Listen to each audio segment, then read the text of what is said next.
Hello everyone, here I Preetipal. Welcome to my channel NCERT Biozone. Today we are discuss about digestive system and absorption.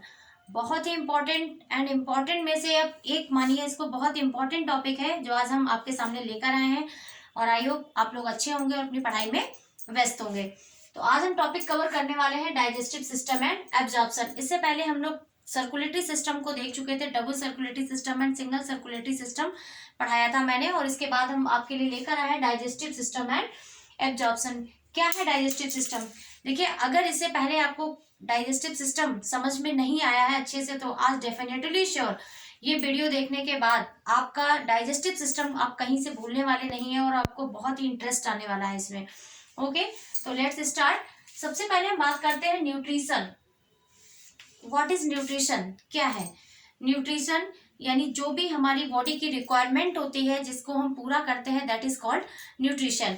And एक हमने इसकी जो है definition create की है कि सम ऑफ ऑल प्रोसेस, जितनी भी प्रोसेसेस होती हैं यानी 7 life process by which body obtain दो सब्सटेंस, यानी जिसमें जो बॉडी ऑब्टेन करती है कुछ सब्सटेंस को which are essential our growth, जो कि हमारी बॉडी के लिए इसेंशियल है ग्रोथ एंड डेवलपमेंट के लिए।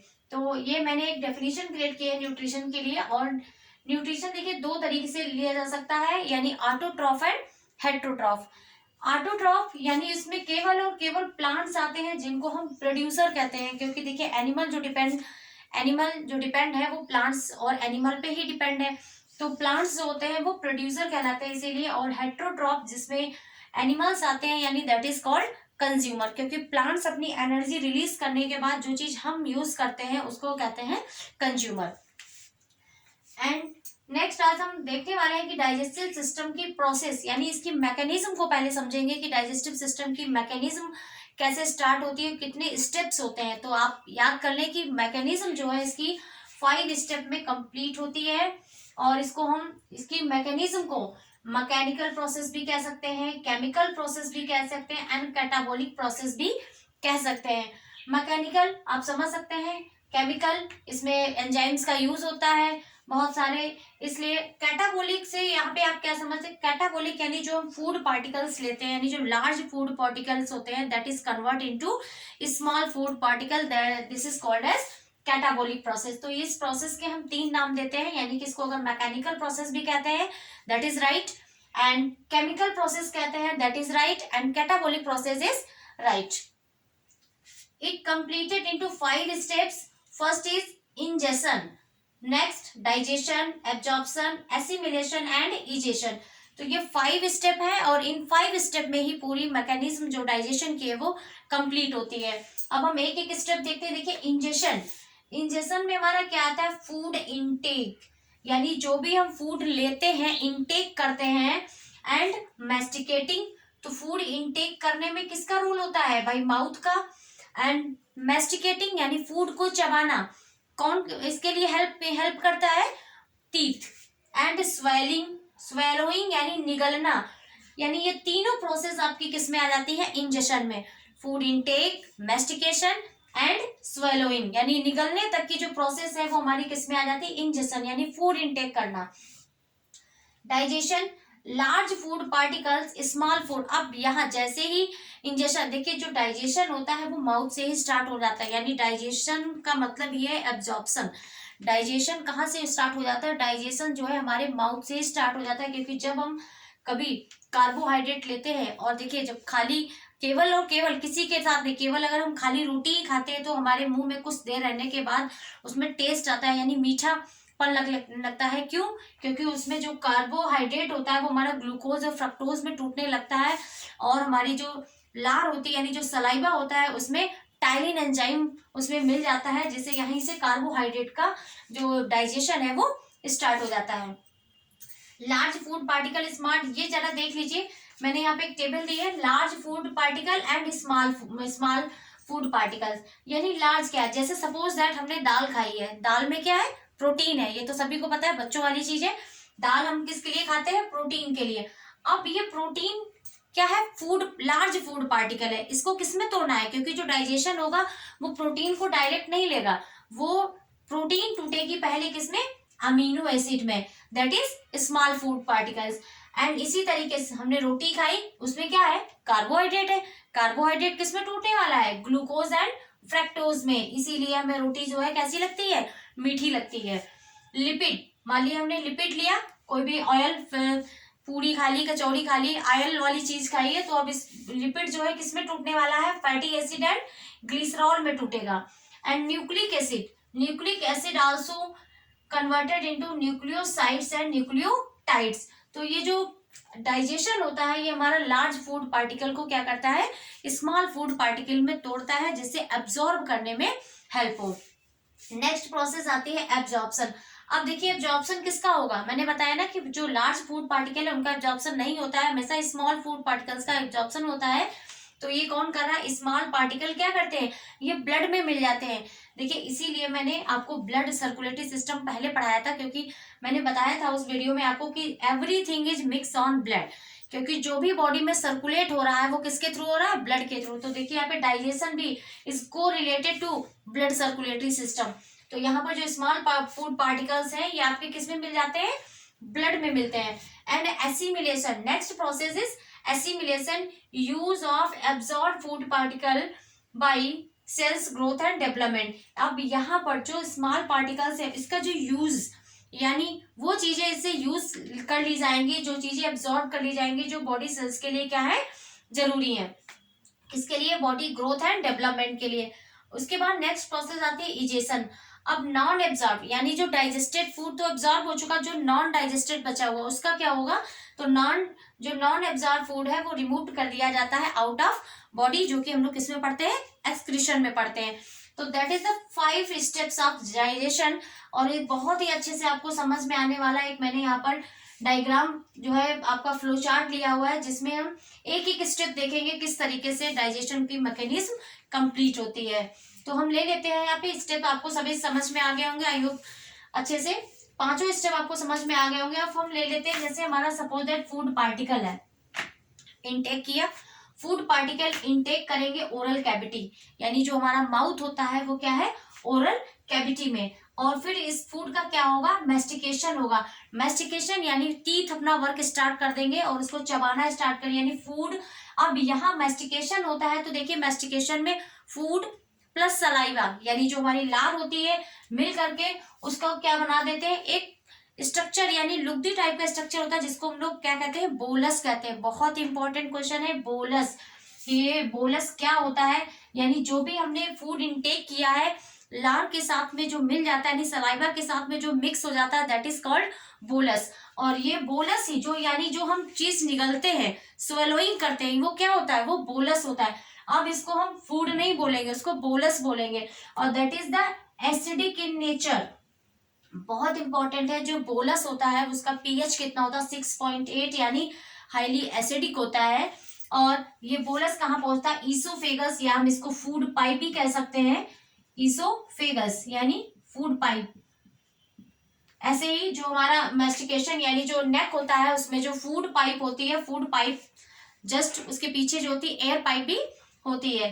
अब फूड पाइप इसमें ईसोफेगस में आता है, और ईसोफेगस में कोई भी डाइजेशन की प्रोसेस नहीं होती, वो सीधा क्या करता है, स्टमक में बोलस को भेजता है। अब बोलस कहाँ पहुंचा आपका, ईसोफेगस में क्या होता है, केवल और केवल पेरिस्टालसिस मूवमेंट होता है, यानी पेरिस्टालसिस मूवमेंट से ये जो फूड होता है आपका कहाँ पहुंचता है, स्टमक में। और स्टमक, अब यहाँ पर क्या आता है, बोलस, गैस्ट्रिक जूस, जिसका पीएच कितना होता है 1.5, यानी यहाँ पर जो स्टमक में जैसे ही बोलस आता है, यानी जो हमारा फूड आता है, इसमें क्या मिल जाता है, गैस्ट्रिक जूस। जो लीवर होता है वो सेक्रेट करता है गैस्ट्रिक जूस और इसको इसमें मिक्स करता है। अब इसका पीएच वो इतना HCl इतना हाईली होता है, जो कि कितना हो जाता है, ये स्लाइटली पीएच, ये स्लाइटली एसिडिक होता है, ये हाईली एसिडिक होता है। तो इसका पीएच होता है 1.5 होता है। अब स्टमक में क्या होता है, चर्निंग मूवमेंट होता है, यानी जो बोलस होता है उसका चर्निंग मूवमेंट होता है। अब ये मूवमेंट, चर्निंग मूवमेंट के थ्रू जो बोलस होता है that is convert into chyme. बहुत इंपॉर्टेंट है, बहुत इंपॉर्टेंट है ये टर्म, कि जो बोलस था हमारा, जो स्टमक अब इंटेस्टाइन में जाएगा तो उसको बोलस नहीं कहेंगे, क्या कहेंगे, काइम कहेंगे। अब इस काइम जो है, काइम में गैस्ट्रिक जूस मिला हुआ है, इसका जो एसिडिक वो कितना है, पीएच 1.5 है। अब ये जो काइम कहाँ पहुंचेगा, स्मॉल इंटेस्टाइन में, छोटी आंत में पहुंचता है। इन स्मॉल इंटेस्टाइन में जैसे ही काइम आता है, अब यहाँ पर इंटेस्टाइन में, क्योंकि हमें पता है कि पूरी तरीके यानी कंप्लीट डाइजेशन की बात करें तो कहाँ पर होता है, स्मॉल इंटेस्टाइन में होता है।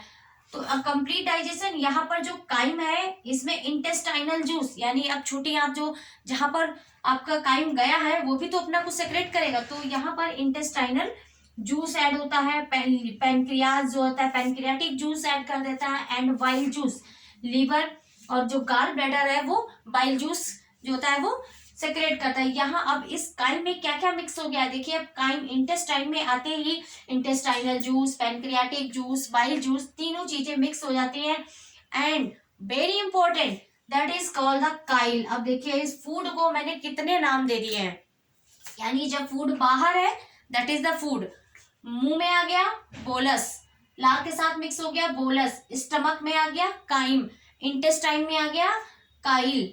अब इसको इसका जो पीएच होता है, देखिए यहाँ पर जो होता है पीएच 7.8 होता है, यानी जो पीएच 7.8 है अब ये एल्कलाइन हो जाता है। क्यों, अभी तक एसिडिक चल रहा था, अब इसका जो काइल होता है वो 7.8 हो जाता है। अब यहाँ पर जो काइल है वो डाइजेशन, क्योंकि छोटी आंत में आते ही भोजन जो होता है पूरी तरीके से क्या होता है, कंप्लीट हो जाता है, डाइजेशन कंप्लीट हो जाता है। अब ये काइल यहाँ पे डाइजेशन पूरी तरीके से कंप्लीट हो जाता है और उसके द्वारा क्या होता है, एब्जॉर्प्शन हो जाता है। अब देखिए एब्जॉर्प्शन हो जाता है, सपोज दैट मैंने यहाँ पे जैसे स्मॉल इंटेस्टाइन है, इसमें डाइजेस्टेड फूड है, डाइजेस्टेड फूड स्मॉल इंटेस्टाइन में कैसे आता है, hepatic portal vein, hepatic portal brain के थ्रू कहाँ जाता है, लीवर में पहुंचता है, और लीवर से ये हार्ट को जाता है, हार्ट में जाते ही, हार्ट का मतलब समझ गया कि ब्लड में एब्जॉर्ब होता है, ब्लड में मिक्स होता है, ब्लड से जो है ये सेल्स में जाता है, और सेल्स जो होती है इसका जहां जिसकी यूज होता है, यानी प्रोटीन, कार्बोहाइड्रेट, अमीनो एसिड का जो जैसा यूज होता है वहां ऐसे में यूज हो जाता है, और बाकी एसिमिलेट हो जाता है, यानी डेली। और इसके आगे की प्रोसेस हम कहाँ पढ़ते हैं, जो नॉन डाइजेस्टेड फूड होता है उसको हम एक्सक्रीशन में कवर करेंगे। तो that is all about the mechanism of digestive system and absorption.